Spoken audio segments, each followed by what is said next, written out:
I'm Michael Edelstein, and I'm the moderator for this part two of the debate between Robert Wenzel, author of Foundations of Private Property Society Theory, and Walter Block, who is the discussant. In part one, Walter started giving his feedback. So Walter, do you want to continue? Yes. What I'd like to do is just reiterate what I said in part one. And what I said in part one is that I agree with virtually all of this book. And I think I mentioned that there are chapters 1 and 9 and 12 and 13 and 15 I agree with. There are only 3 out of 15 chapters that I disagree with, and that is 10, 11, and 14. And I went so far as to say that chapter 3 on why society, the specialization, division of labor, was just about the best short statement on this issue, and the same for chapter 5, the problem with utilitarianism. I thought Bob was magnificent. These very short chapters, but as far as I'm concerned, they are pretty much the best the short versions of these two views. So what I'd like to do now, instead of piling praise after praise on this book, which it really does deserve, and let me just give one more praise. There are very few people who initiate a whole new philosophy, utilitarianism or libertarianism or anarcho-capitalism, whatever it is, and Bob is now one of them. He's got this new thing, private property society, which is different enough from everything else I've ever heard to say, well, who is PPS? Bob Wenzel.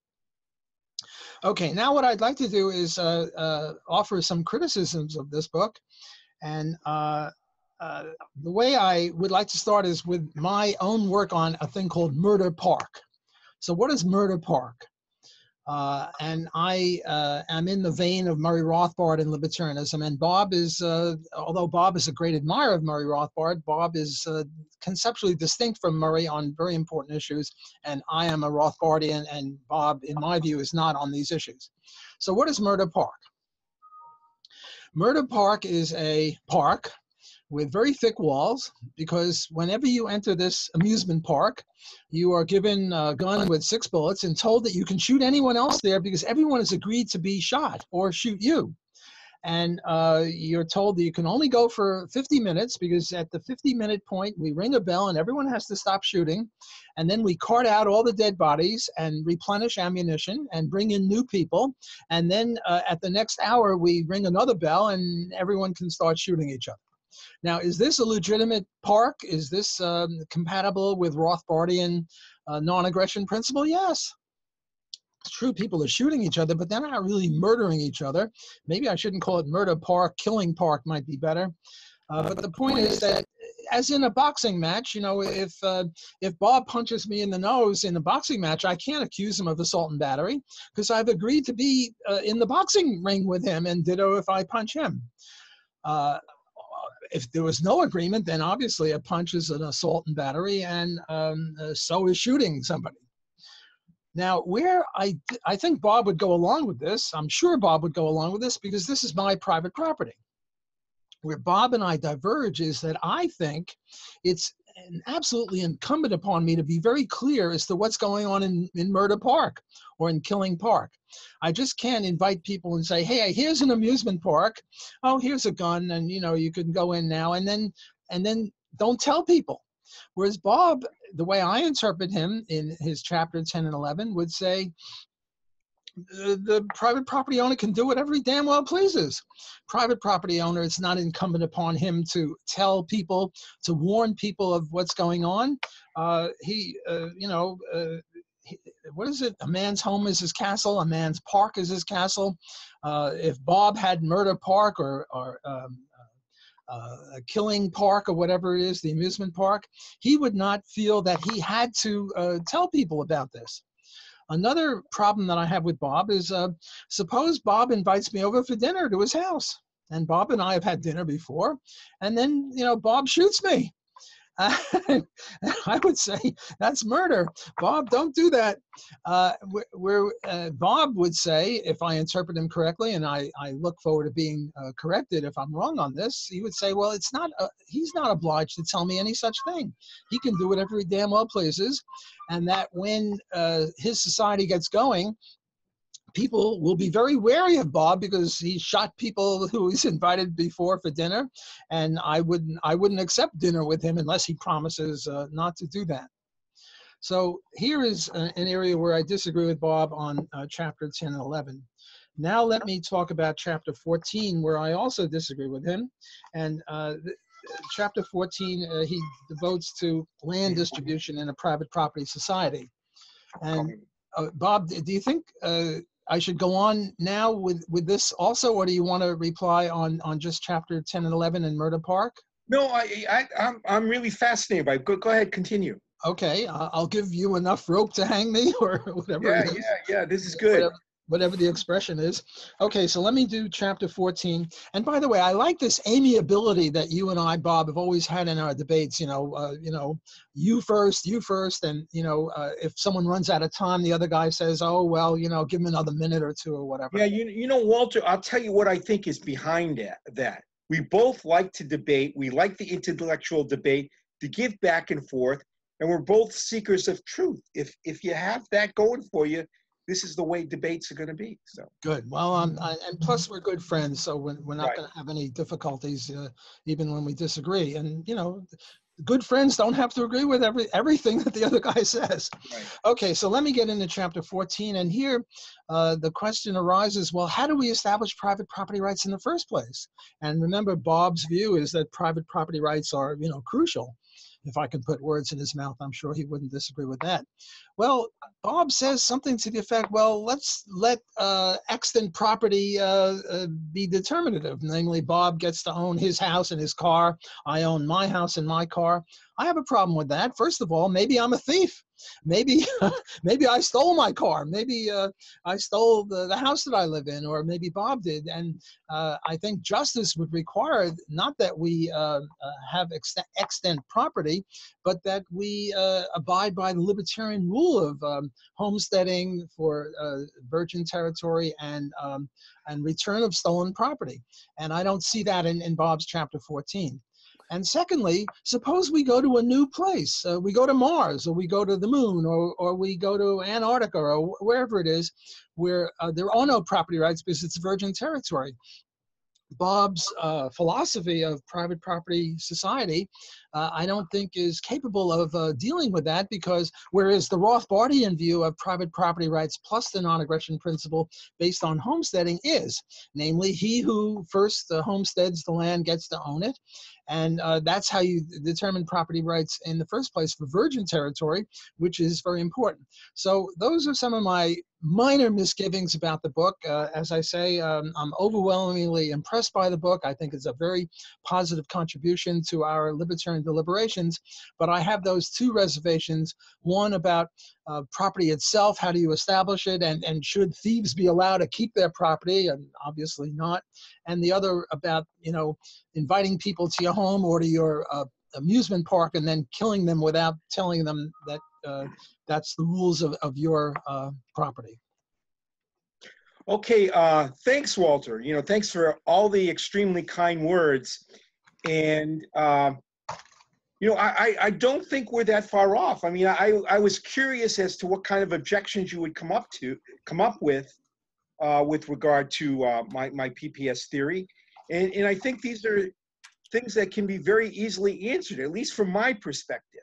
I mean, maybe not from yours. The first point you raise is that it may not be clear with a property owner what his rules are, okay? And you have to understand, what I'm doing here is early in the book is establishing, from my perspective, that there are no grand rules for the world. And I think it's a danger to try and establish grand rules, because that is sort of the first step in government. When we have to say everybody has to apply to this, these laws apply to everyone, that's sort of setting up confrontation. I'm trying to eliminate confrontation and create harmony.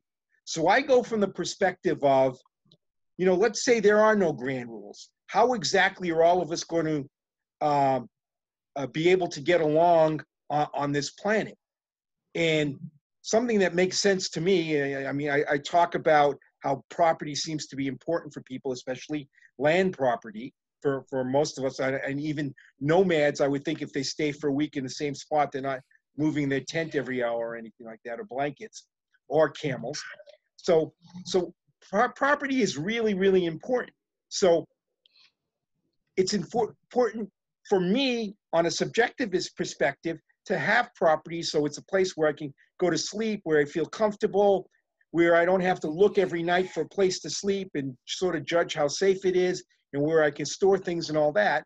And my thinking is that most people agree with that. Maybe not 100%, but most people.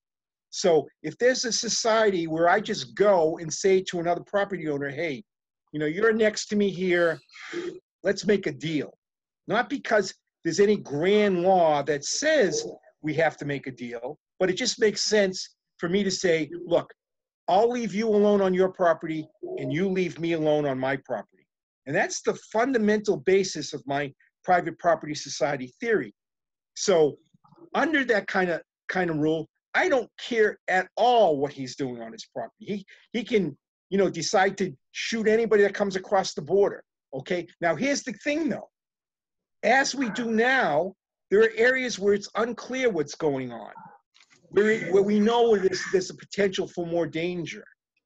And we just stay away from those areas. So if there's some guy that doesn't tell us what he's doing on his property, we would just stay away from that area. We do it all the time. There's people we stay away from. There's certainly districts in San Francisco we stay away from. So I don't see it as a problem, and I see it as very dangerous to introduce a law that everyone has to disclose on their property what they have to do, because then we're just introducing that idea that there should be laws for everyone. Now, as far as the idea of I inviting you to my house and we have dinner, and then I decide to change the rules and plug you, I don't see that happening, because the way I see a private property society developing is that I would have a security force that protects my property, and you would have a security force that protects you, or maybe you won't have a security force. But let's say you do have a security force, and my security firm has an agreement with your security firm that nobody's going to get shot on each other's property. So when you sign up with your security firm, they're going to say to you, hey, look, we are only going to protect you based upon the idea that you do not change your rules in the middle of dinner. Or they tell me that I'm not going to change my rules in the middle of dinner. Take it or leave it, but we're dealing with all these other securities firms, and that's the rules we want. Now, there's nothing saying that on your property you have to abide by these rules, hire the security firm. But if you do, you're going to have an extreme comfort level that I'm not going to get out and plug you, because I've got the security firm that says, hey, we back up our property owners to this degree, and if they change the rules in the middle of our contract, all bets are off, and they can be killed, arrested, whatever the case might be, by an outside security firm. So again, we're just looking at situations to determine where it's safe to go and where it's not safe to go.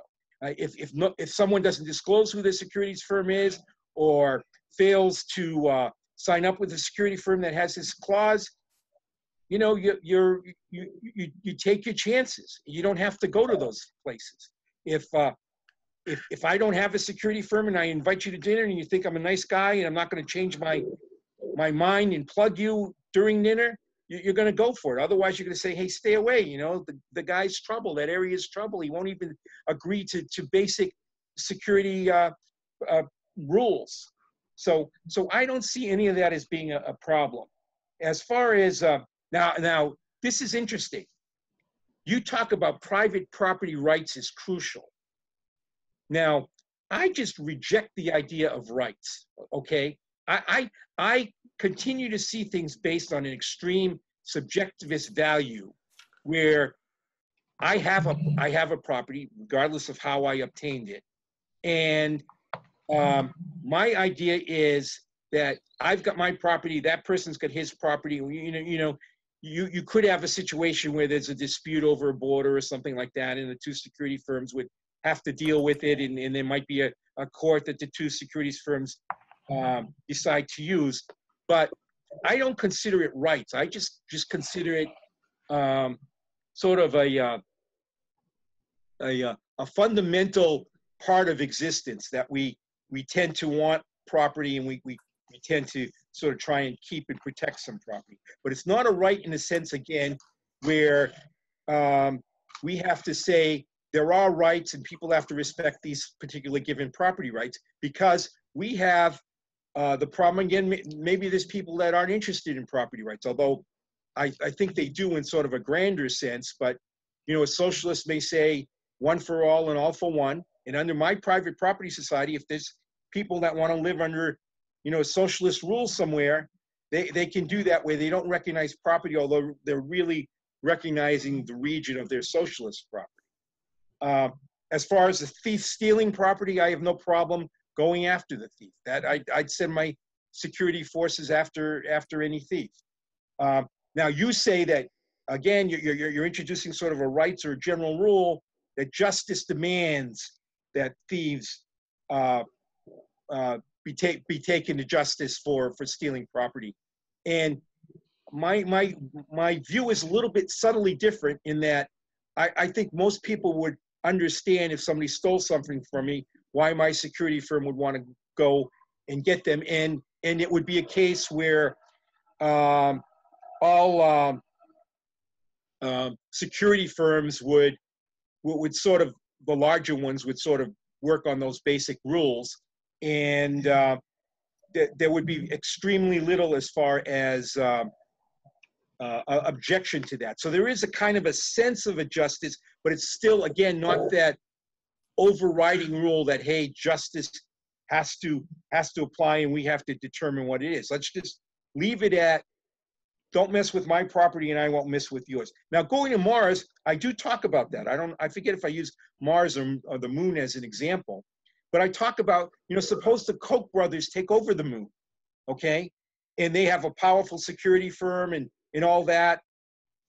I don't really see that as the problem, because, and I know, Walter, you've done some really good work with the Coase theorem and objected to parts of it, which I think are extremely valuable. But this might be sort of an area where Coase's theorem may apply, in a sense, in that we're not talking about property that anybody already owns. So if the Koch brothers go out to the moon, nobody's out there on that moon property already, so they have it. But what are they going to do with that property? Are they just going to, you know, sit there? Is Charles going to lay back and say, I have my free libertarian society where nobody can, you know, maybe he will. But let's say it looks like he's interested in making money even at this point. So my guess would be, you know, he'd put up moon condos and have moon ships, trips, and all kinds of other things. And that's what would generally happen. You would have this sort of Coasean flow of land property, which is kind of virgin land property. So I don't really care how. I'm sorry, I have to interrupt. I can't hear him anymore. I got a sign saying my internet is unstable. I can't hear Bob anymore. Bob, how about testing? Keep going, Bob. 1, 2, 3. Better. 1, 2, 3. Now you're okay. I missed you for about 30 seconds. Okay, so I was talking about the Coasean theorem and how it may apply in certain ways in sort of virgin territory. So if the Koch brothers, you know, take over the moon and have a security firm that's powerful enough to control it and all that, you know, maybe Charles Koch would relax and sort of watch the moon and say, hey, it's mine. But he does look like he's interested in making money, even though he's got his 30 billion plus. It does seem that seems to be something that still drives. And I have a theory about why billionaires are billionaires, is because they're interested in money. But so if Charles takes over the moon, what would happen, in my guess, is he would have moon condos, moon trips, moon tours, you know, sleep in a crater, you know, who knows what he would come up with. But my idea is that in sort of a Coasean fashion here on virgin land, because no one has it, and Coase is really talking about land that already somebody owns, and he's arguing that you know, it doesn't matter who ends up with it because it'll eventually end. But I'm talking only specifically with regard to virgin land, and so I'm not really concerned about who gets the property how. And you mentioned Murray with regard to the land-labor mix, and he sort of recognized it, but he put a lot of, he was hemming and hawing about the land-labor mix thing. He was like, well, I guess sort of we could have a situation where it's, I'll have to find the quote, but, and Murray wrote a lot, so it may take me a long time to find the quote, but he hemmed and hawed about the land labor. He says, like, you know, you could have land and labor as a good way to determine property rights. But in my view, from my property society perspective, whoever controls virgin land first, let them, because I know there's just going to be flows and all that going on, and it's not really taking anything from us that we currently have. And I think I've responded to what I wanted to respond on your critique, Walter. Okay, my turn. Thanks. I took notes, and I'd like to respond to everything that Bob said. Bob says he's against grand rules. Well, I favor one grand rule, the non-aggression principle. You can do anything you damn well please, just keep your mitts off of the persons and property of other people. Now, Bob says, well, the problem with that is that in steps government when you have a grand rule. And I would say, yes, many grand rules in steps government, that's for sure, but not this one. This is the abnegation of government, because the government is the preeminent violator of the non-aggression principle. So I can't see how establishing the NAP, the non-aggression principle, brings in government. No, it precludes government, because government is the key primary violator of the non-aggression principle. Bob says he favors reducing confrontation, increasing cooperation, increasing harmony. I agree with him 100%, but I think the only way to do that is to have the non-aggression principle. Once the non-aggression principle goes out the window, then we have confrontation. We don't have harmony. So I want to bring back Bob to the flock, the Rothbardian flock. He's a straying sheep. I want Bob to say, yes, the NAP is the one exception to this grand rule thesis. Bob talks about, and he also has a grand rule. Private property society, that's a grand rule. I like that grand rule. It's a pretty good grand rule. It's the way I see libertarianism, one side of the coin is the non-aggression principle, and the other side of the coin is the private property, which means private property society. And Bob, I claim, is got one side of the coin, correct, and brilliantly so, but he's missing the other side of the coin. And what is it? Love and marriage, horse and carriage, they go together. So do private property rights and the non-aggression principle. And Bob is either got love without marriage, or marriage without love, or horse without a carriage, or carriage without a horse.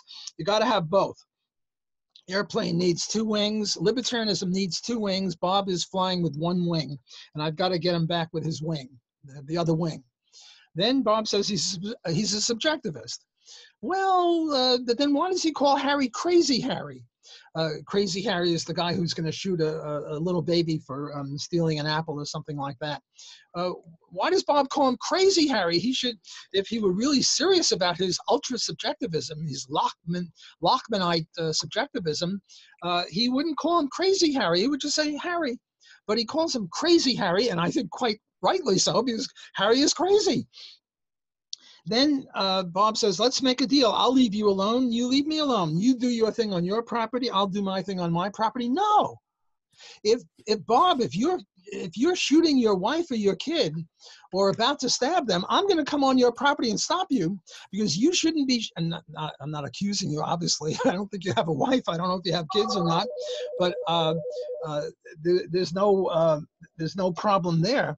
But I think that I should be able, and the forces of justice should be able to go into Bob's property if Bob is shooting an innocent person, or if Bob invited me for dinner, and now Bob is about to shoot me, and Michael, our moderator, sees this. Michael is all-knowing. I think Michael has every right. He would be very just to break through Bob's front door, kick it in if necessary, and stop Bob from shooting me, because if Bob shot me, it would be an injustice. Then He says, let's stay away from certain areas. Well, you know, this is sort of like the no-go zones, like in Londonistan. London now is very dangerous. There are certain areas that even the police won't go to. And in Scandinavia, and in certain parts of Germany where the immigrants are coming in, and there are certain areas where even the police fear to go. Well, you know, we have to distinguish between normative and positive. Normative is what's right. Positive is what will happen. And Bob, I think I accuse of being too positive in a bad sense. Namely, yes, he says, well, to get to further down in my notes, Charles Koch will do this on the moon, or he won't do that. That's interesting and that's important, but I'm not that interested in what Charles Koch will do if he owns the moon. I'm interested in, is he justified in doing it? So when Bob says, well, you'll stay away from areas where it's uncertain what the property rights are, that's a positive analysis, and it's a correct positive analysis. But I'm not only interested in positive analysis, I'm also interested in normative analysis. And in the normative analysis, the question is, why do I have to stay away? Why can't I just go wherever I damn well please, as long as I don't violate rights? And then now people shoot me? Well, that's no good.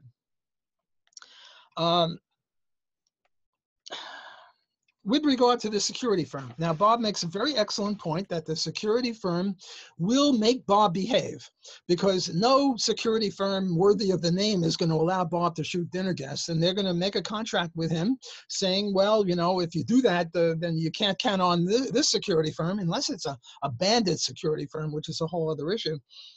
But suppose somebody doesn't have a security firm.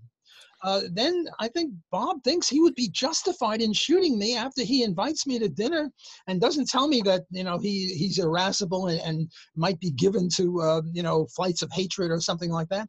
The question is not whether I would stay away, which I think I would, and Bob's analysis there is very correct. The question is, if he shoots me, did he act justly?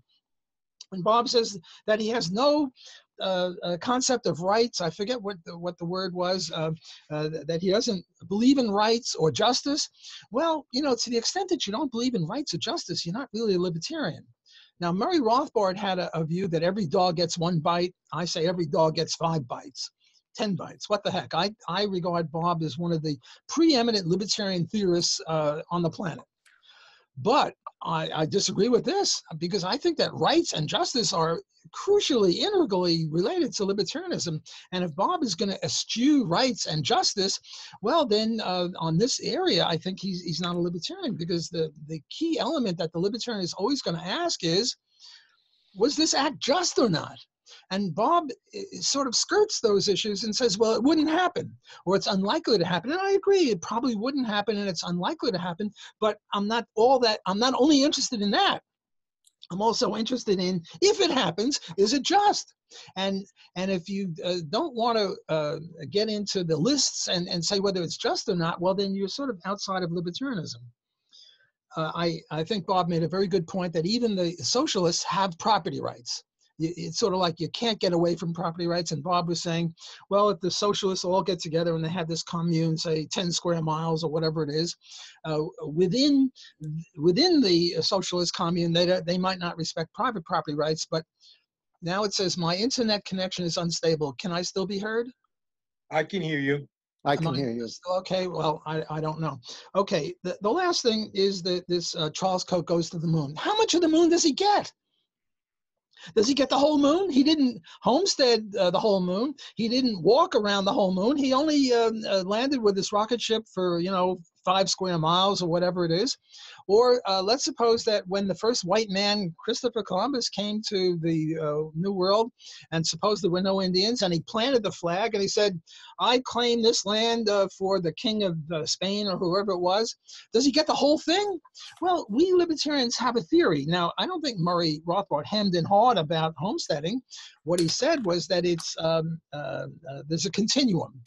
That east of the Mississippi, you don't have, like how how intensive do you have to farm to get to own the land? Do you have to put a corn plant every square foot, every square yard, every acre, every square mile? What?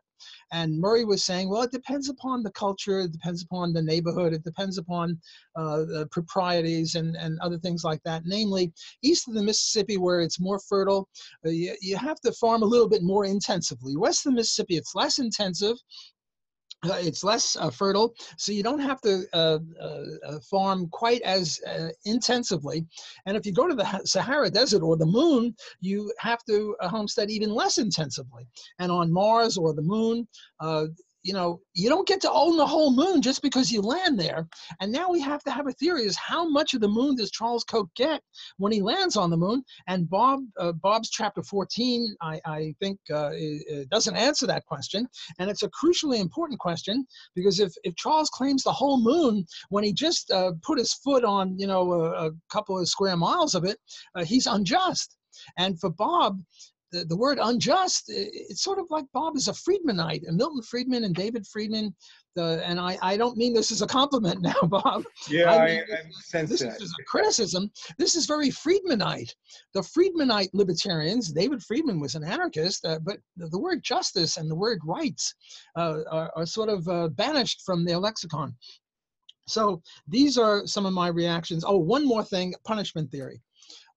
Bob specifically disavows punishment theory, and Murray and I have a theory of punishment that, you know, if you steal an apple, now look, when somebody is in the act of stealing, and I'm not talking about a child stealing an apple, but somebody's in the act of stealing an apple, you can shoot him. But if he's already stolen the apple and now you caught him, I think the death penalty for an apple stealing is way over and above justice.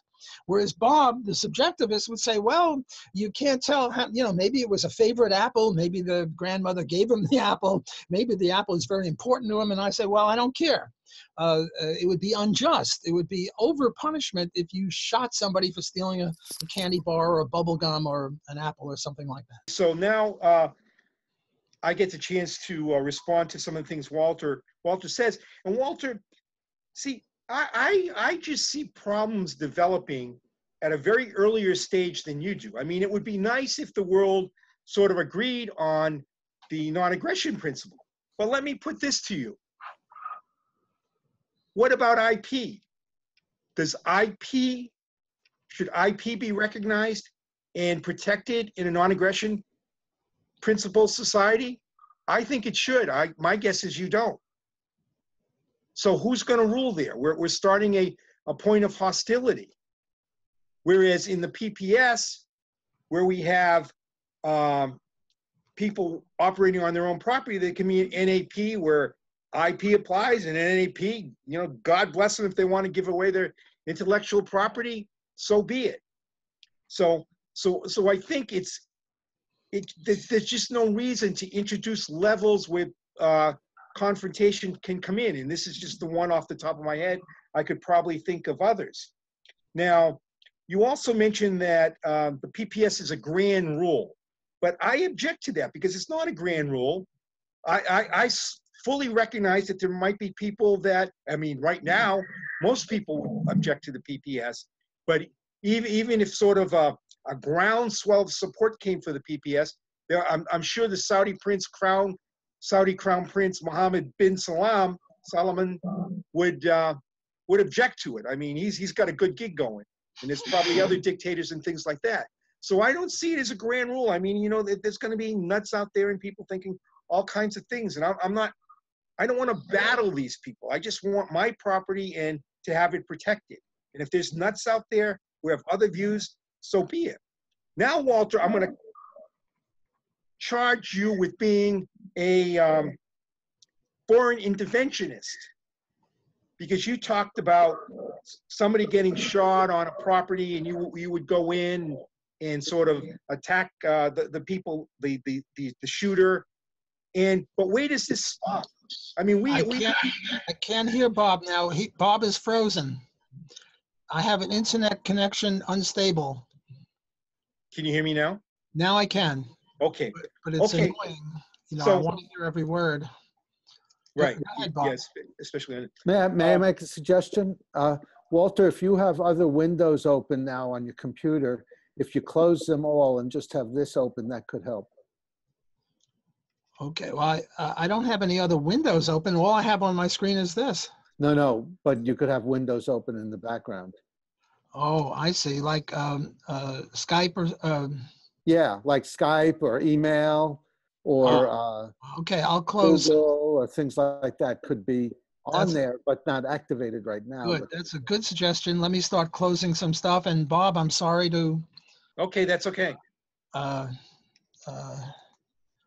Okay, I've closed everything. Okay. Go, Bob. Sorry. Okay. So in a situation where someone is attacking a shooter, why can't that happen in private property? So I'm not.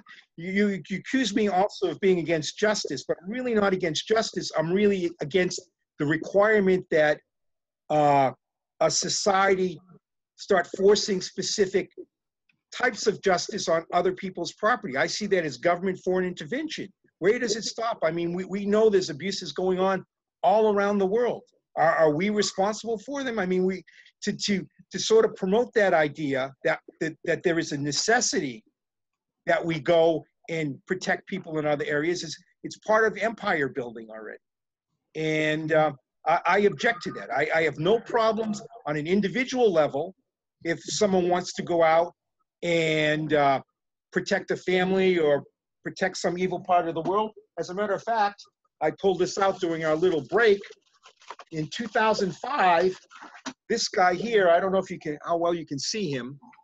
This guy here was beating up a guy in Chicago on Michigan Avenue. And he apparently was doing this. He's accused 14 times of doing this, where he was beating up girls. This is one of the girls. And I actually, in conjunction with another guy, this was a big dude, I ran across Michigan Avenue in Chicago and stopped it, because my personal justice was it's not right for people to be beating anybody up, much less girls. And this girl was sort of cornered in a bus shelter. It was a terrible thing. And that particular bus shelter happened to be right in front of the Chicago Tribune, so that's how the story ended up on the front page of the Chicago Tribune. So I'm not against the personal justice and attacks, but I don't think it should be any kind of sort of overriding body that decides when we do justice and when we don't do justice. And so that's important for me there. Now, I've got a comment here about stay away from no-go zones, but we do that now. I mean, in San Francisco with the Tenderloin, I mean, it's very, very dangerous to go walking in that area at 3 o'clock in the morning, especially for a female. It's a dangerous. Michael eats vegan food in there in the middle of the day, but for the most part, it's a very, very dangerous place to go. So you just stay away from that stuff. And again, what I'm seeing is there's less chance for sort of problems between us interacting, because everybody can sort of do what they want in their own sectors. Now, as far as the Crazy Harry, from an individual perspective, I think he is crazy if he's going to shoot, you know, a kid stealing apples, or really anybody stealing an apple. So from my perspective, he is crazy. Whether other people think he's crazy or not is another thing, but I would certainly be all for warnings about Crazy Harry, and that people should stay away. But I'm not an advocate of foreign intervention where we have to go out as a society and intervene. If people want to do it on an individual level, that's fine. Now, in my book, as far as Charles Koch and the moon, I do suggest that, hey, if Charles Koch gets there, sets a settlement up and claims a whole moon, I mean, if he's got the police force to do that, I don't have a problem with that. I mean, it's not property that I own now. And if he's there, I personally think, as I said before, you know, he's interested in money, so he would set up moon condos and allow you to sleep in craters and things like that. So it's sort of a Poseidon way that that would work. And Now you talk about the rights of people, sort of a normative analysis, and I have to just emphasize again, I see there's two levels with regard to justice. I just don't see where we have to have a justice on a grand scale that everybody has to hold to the same thing. There's different morals. People have different moral views. There's different religions. Even here in the United States, there's thousands of different rules as to morality and who can do what and when and all that sort of stuff. And I don't object to anybody doing anything in studying their own rules for their own property. And that's really the key. I think that's one of the areas where people can misunderstand the PPS. It's not about rejecting morality. It's not about rejecting justice, but it's more about creating harmony so that we're basically all living on our own property and setting our own rules. And I know we're short on time for this, so I think that pretty much covers it all. We can resume in part 3, unless you want to do something quick here, Walter. Well, I'm easy. I took notes and I'm ready to reply, but we were probably going to go over, I would think. I'll go to 11 to 35 after the hour. So you have 12 minutes, Walter. Oh, 12 minutes will be more than I need. So I'll go now, and we can still do part 3, sort of a summing up. Okay. Now, with regard to IP, I'm a Stefan Kinsellian on IP. I think you can only have property in scarce goods. You can't have property in, what do you call it, ideas. But I think that you have a very good point, a very important point, that we'll have confrontation. But I don't know how to solve that. I mean, I think the question is we have to get back into the basis of IP, and I think Kinsella is right. With regard to PPS not being a grand rule, you say, well, lots of people will disagree, but still it's a grand rule. The NAP is a grand rule, and a lot of people disagree with the NAP, although very few people will explicitly disagree with it. I mean, even the statists will say, oh, yes, I love the NAP, and then they'll violate it. But just because people will diverge and disagree doesn't mean that it's not a grand rule. Now, Bob, you say, I just want my property protected. God bless you. That's very libertarian. Yes, that's the NAP. The NAP says we should not initiate violence or aggression against other people or their property. So, of course, your property should be protected. You say you're not against justice. It's not that you're against justice. It's sort of, you know, there's morality and immorality and amorality. I accuse you not of being anti-justice, but a-justice, namely justice sort of flies out the window for you. You don't have any strong views on justice one way or the other. I think you're very much like David Friedman on this, that the word, I once got into a little debate with Milton Friedman on justice, and I said, from whence stems your passion for justice, Milton? And he said, justice? I hate justice. Justice will ruin the world. He's sort of against justice. Not that he's unjust, and I'm not saying you're unjust. It's sort of you're a-just. You're not unjust. Now, with regard to this foreign interventionism, I agree with you entirely. The government should, if we have a government, and we shouldn't have a government, the government should only protect the U.S. citizens. It shouldn't be going around the world saving this guy and saving that guy. I agree entirely, and I agree that individuals may do so. Namely, what was that? The Lincoln Brigade that went over to the Spanish Civil War. These were private people that wanted to fight fascism, and you know, God bless them. As long as the U.S. government didn't get involved in the Spanish Civil War, great. Unfortunately, they got involved in the Russian Civil War. They got involved in the Syrian Civil War. But obviously, I'm not an interventionist in the sense of a government. I'm not an empire builder, as I'm sure you would appreciate. But you said only on an individual level. Well, now, if you're about to shoot me and Michael kicks in your front door, he's an individual. He's not a government. He kicks in your front door of your private property and he grabs you around. He's very strong and he says, Bob, you can't shoot Walter. Well, I think he's justified, but you, according to the way I understand this book, you would say no. You would say, I'll do what I want on my property, and you do what you want on your property, and what you want to do on your property is shoot me, and Michael intervenes. Well, I think Michael is justified. Now, you say there are no go zones. They're dangerous. Don't go there. Yes, that's a good positive analysis. Stay away. But the question is it justified? And I don't hear you speaking on that. And what I want you to say is it's perfectly justified for me to go to Harlem or in the middle of the night, or for you to go to the Tenderloin district in San Francisco, and anyone messes with you, they're in the wrong. Yes, it's unwise for you to go there. It's unwise for me to go to Harlem or Bedford-Stuyvesant in New York. I'm more familiar with New York real estate than San Francisco. And obviously, I agree with you, it's unwise, but I'm not only interested in the wisdom of it, I'm also interested in the justice of it, and it's just. It's just for me to go anywhere I damn well please on private property, and if there are hoodlums and criminals there, they're the bad guys, they shouldn't do it. Now, you say Crazy Harry. Well, you called him Crazy Harry. If you were a true subjectivist, which you're not, thank God, you have principles.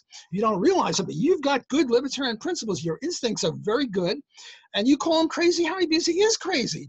But this is incompatible with your views on subjectivism. If you were a true subjectivist, an ethical subjectivist, you wouldn't call him crazy. You would just say Harry does these things.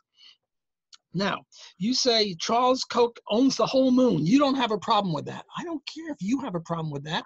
I care whether it's just or not. I don't have a problem with that either. I support you on that. But that's not the question. I mean, I couldn't care less. God bless him. Let him own the whole film. But it's unjust. Charles Koch shouldn't own the whole moon if he just homesteaded, 10 square miles of it. He should just own 10 square miles of it. And it's unjust for him to get the whole moon. Now, you say that you're against no grand scale justice. There is a thing that Mises talks about. It's called polylogism. Now, I don't think you're guilty of polylogism. Polylogism is the idea that different people have different logics. There's black logic, there's white logic, there's male logic, there's female logic, there's people who are follically challenged logic, and then there are people like you who are not follically challenged. And Mises, yes, you got a full head of hair, and the government should step in and take care from those that got more than their fair share and give to those that, no, I'm kidding. But now, I'm not saying you're guilty of polylogism, God forbid, that's just a fallacy. But I think you're guilty of polyjusticism, if I can coin a new word. Namely, you have this kind of justice. Maybe there's a justice for blacks and justice for whites. Females have a kind of justice. Males have a different kind of justice. No, no, no, no, no. There's only one justice. There's only one logic. And there's only one logic, the law of contradiction and excluded middle and all that. And there's only one justice. And that's the libertarian justice. And the libertarian justice says, keep your mitts off of other people unless you have their permission, and it also has implications for punishment theory. There's justice in punishment theory. There's justice in homesteading theory. There's justice. Mary Tyler Moore used to say, "Love is all around us." She had a great show when I was a kid. I watched it on YouTube. And I say justice is all around us, and you're blind to it. You got to get new glasses or something, because your every instinct is just, because you're an excellent libertarian. But this private property society where you start saying, well, I'll do whatever I damn well please on my property, and you do whatever you damn well please on your property, is it just? No, it's not just. There are certain things you can do on your private property that are unjust. Like suppose you kill your kid. You have a child, your wife, you bring her home pregnant, and now you stab your child. That's unjust. You shouldn't do that. Not that you would ever do that, God forbid. But it's unjust. You shouldn't be able to do anything you want on your private property just because it's your private property. You should act only in a just way. So I have problems with those few chapters, whereas the other chapters I think are excellent. Okay, I just want to, we have like 3 minutes here, so I just want to respond to the justice point. So Walter, would you say it's the Muslim religion, Christians, Catholics, evangelicals, the Jewish religion? Which rules should we apply as far as justice is concerned? If you think there is only one justice that we should all accept, should it be which one? I wear libertarian eyeglasses. I look at everything through my libertarian eyeglasses and I say, aha, the Jewish halakha, some of it's just, some of it isn't. So we accept the just part and we don't accept the other part. I look at the Muslim the same way. I look at the Christian, the evangelical. Yes, these people, you know, this is polyjusticism. They're some of them are right, some of them are all wrong, some of them, I don't know if they're all right. The only one that's all right is libertarian.